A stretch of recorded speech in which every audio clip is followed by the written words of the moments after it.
Hi guys, this is Dan from Magic Pachinko with another short video of a vintage pachinko machine. This is a 1974 Nisagen Model B style machine. We did a full restoration too. This is the original playfield. You can see the original colors, and you can see the staining and the dirt and so on the back side. So that's a new playfield. The new playfields are printed on heavy white vinyl now, so these will not absorb moisture or color fade anytime soon, that's for sure. All the wood has been redone, the guts have been all taken off and completely cleaned. Get rid of all the dirt, the smoke, the body oil, polish all the brass pivots, get rid of all the rust, so on and so forth. Put the feet on, put a new electrical system on it. This is what they look like when they're all done. So these videos are made for two reasons. Number one, to show off the machine, so to speak. And there's a nice audience out there that likes to see these. And the second and probably more important portion of this video is for the new owner. So if you are the new owner and you're watching this, please watch all the way through to the end, because it's near the end of the video that I explain how to properly load the machine and what to look for in case you get a ball jam.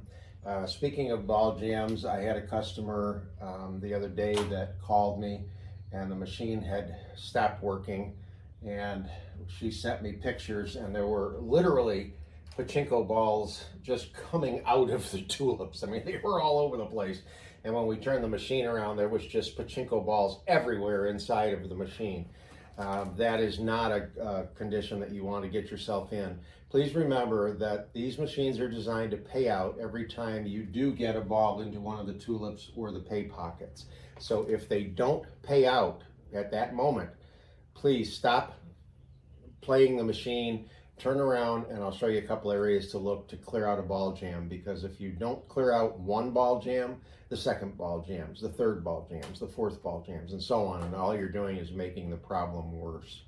So we're real close to 2,000 subscribers. That's great. I was thrilled when we hit 1,000. I'll be thrilled when we hit 2,000. So if anybody out there enjoys these videos and you know somebody else that might like them, please let them know and have them subscribe. And if you have been with me for a while, you remember the Magic Mondays I did. I'd like to bring those back and do a few more.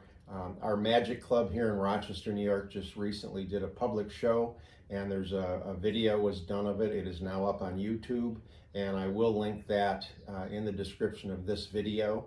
I was the opening performer for that particular show, so if you want to jump aboard and watch that a little bit, that'd be great too. Give it some thumbs up and some likes. Okay, so again, this is 1974 Nisagen. So let me show you how to load this. On the back, there's two things. A lot of stuff you have to know about, but over here is a latch that if you lift up on this, it opens this front door. So if you ever had to open the front door for whatever reason, this is where you do it, right here. This latch down here, for home use, unless you mount this in a wall, you really don't have to worry about it because you always have access to the back. But this latch here, when you release it, allows the machine itself to open up from the frame. So if this frame were mounted in a cabinet, then you could swing the machine open by releasing this. But under normal everyday use, you don't bother with either one of those, but just so that you know where they are. So just some common terms. This is your upper feed tray. This is your upper feed track, the turnaround, the lower feed track, the jackpot area, the seesaw area, and then this is the exit chute area down here. And this is what's called the ball dump chute here.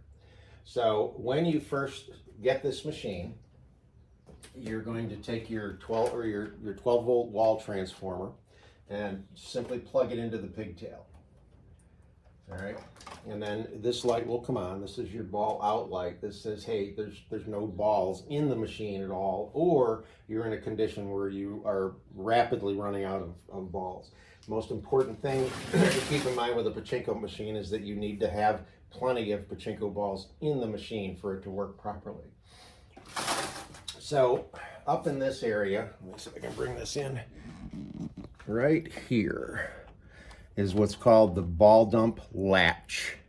And on the Nesogens, I've marked it in red with a little arrow. You're gonna push it over so that these two pieces latch. That releases it. These two pieces latch, just like that. You wanna make sure that that's latched, so when the balls travel down, go into the turnaround, they'll go across and into the jackpot. If this is released, the balls will come down this tube and go all over the floor. I've had plenty of customers call me and say, I put pachinko balls in my machine and now they're running all over my living room. Yep, that's what happens. Okay, so handful. Just take a handful. And if everything is right, they'll just run all the way through and start to fill up both sides of the jackpot.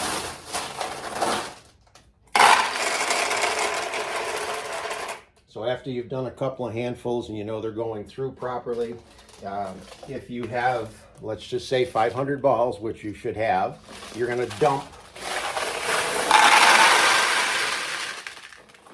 all but a small handful into the upper chamber, up here in the upper feed tray. This will easily hold close to 1,000 balls.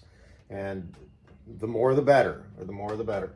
So all the way down through, loaded. The machine now has enough balls to play. Notice that the ball out light is now off. And then the other portion that you need to look at is the seesaw chamber. This is called the seesaw chamber. There's, on this particular machine, the seesaw is white plastic. Sometimes they're all made out of brass. Sometimes they're clear plastic, but most of the time it's a white plastic piece that sits in the machine at an angle like this. This is what you want. You don't want it this way. So when you look in there, you should see it sitting like this. If it is tipped down, there's a little plunger under here. You just push up on it and it will bring this up. So what happens when a winning ball goes inside the machine, it rolls, they all end up in the same place. It rolls down a ramp about in this area, and it will enter the end of the seesaw. And when the weight of the ball goes into the seesaw then tips and lets the ball run out over through this clear plastic in here. As it does, it pushes down the tip of the jackpot arm all the way down to here. It momentarily holds here as the machine pays out, and then the paper clip lifts up, lets the winning ball out, and then the whole machine resets itself. So as it does all of that, it will reset the seesaw. In other words, the seesaw will tip and let the ball out, and then when the paper clip lifts, it brings the seesaw back up.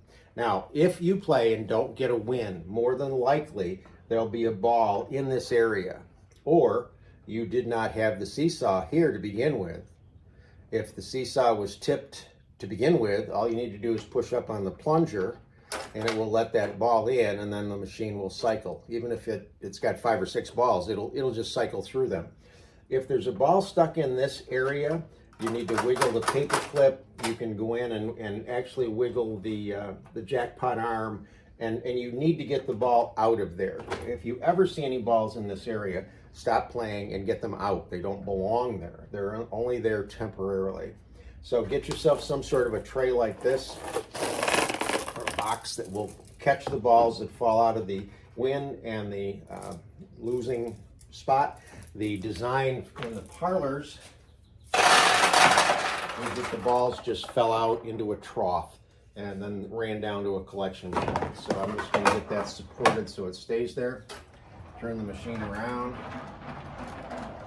and I've placed that 10 or 15 balls in the upper feed tray. I don't know if you noticed it before when we had the machine turned around to the front, but there was a flag in here. It's gone now, and you can see pachinko balls down in there. That lets you know the balls are feeding down into where they belong. Now, the first time you press that down, it won't launch a ball. It takes a cycle to get a ball onto the launch ramp. So how you do this is you put your fingers under this. This is the finger rest. Pull the launch lever all the way down, and then let it roll off your thumb to launch a ball. All the way down, let go, and it launches the ball. Now, you can adjust this. There you go. Okay, so that was a win. Now, I'll show you something that happened, and I'm not sure why, but we'll find out.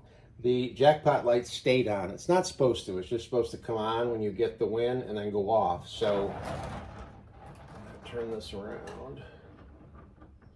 I don't have my glasses on, so I got to... Okay, everything is fine. This is a tiny little switch right here like this. And when the jackpot goes, it lifts this one up, they make contact, and then they spread. And they're very kind of fragile, and they're kind of hard to adjust. And I try to adjust them so that they stay on as long as possible. Because you want to have that, hey, I won, and then go off. Not, hey, I won, and, you know, that sort of thing. So it's just a matter of tweaking that. The machine did cycle properly. Okay, all right, so that you shouldn't have to worry about. I'll make sure that that's okay before we ship it out. This is not an easy machine to win on. And I'll tell you one thing that I noticed, and it depends on where you put these in your home. Pachinko machines should lean back a little bit. So I noticed this one leans forward ever so slightly. So all I'm going to do is just put a couple of little things under these feet. You can put some cork pads under them or something. You just want the machine to just lean back just a little bit. And then this, I found out this machine actually plays a lot better when it's tipped back. So that's the proper payout. The light came on and then went off. Ideally, you want to drop balls down through this area because it will open the tulips. And when the tulips are open, they're a much larger target, obviously. So, okay. So as I was saying before, if I go all the way down, which you want to do, and then quickly let go, the ball will travel over to the right side. If I go all the way down and maybe just come up a little, I can keep the ball on the left side, so it depends on where the tulips are open.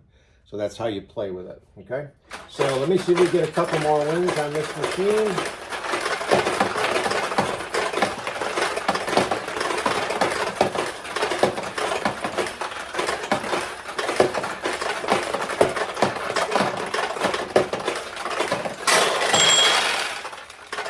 So that's the 1974 Nisogen Model B. Hope you like it.